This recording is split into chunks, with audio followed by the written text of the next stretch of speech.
Good afternoon everyone! So ayan mga kapatid, update ko ulit kayo dito sa ginagawang mamad ni Lolo. Ibig sabihin bomb shelter. So ayan. So ito yung mga gamit nila. Actually may mga styrofoam. Tapos may mga bakal pa rin doon. Tapos may mga kahoy. So tingnan natin kung ano yung mukha nilang ginagawa nila ngayon.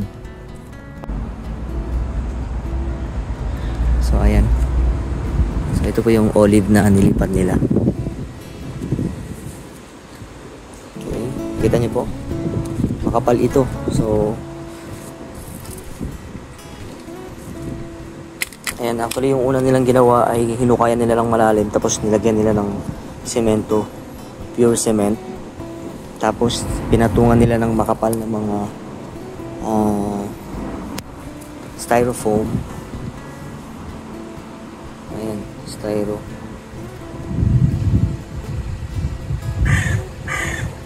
Tapos, ilagyan nila ng mga alambre.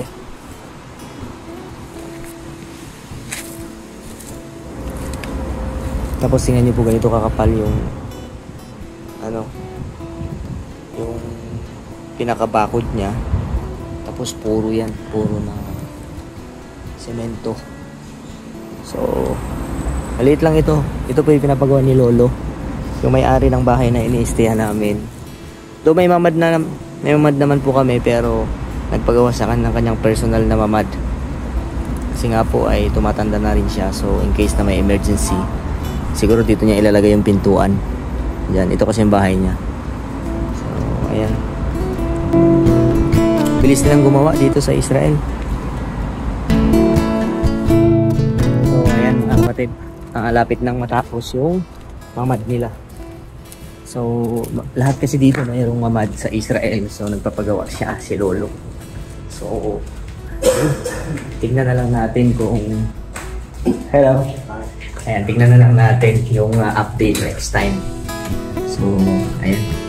Meron kaming mamad dito. Meron kaming mamad doon sa baba para sa amin at sa buong building na ito. So, nagpagawa si Lolo kasi medyo malayo-layo ng konti yung mamad or bomb shelter sa kwarto niya. Okay, so ayan. Tingnan natin kung paano ito matapos. So, praise God sa kapayapaan na binibigay dito ng Panginoon sa Israel. Bye-bye.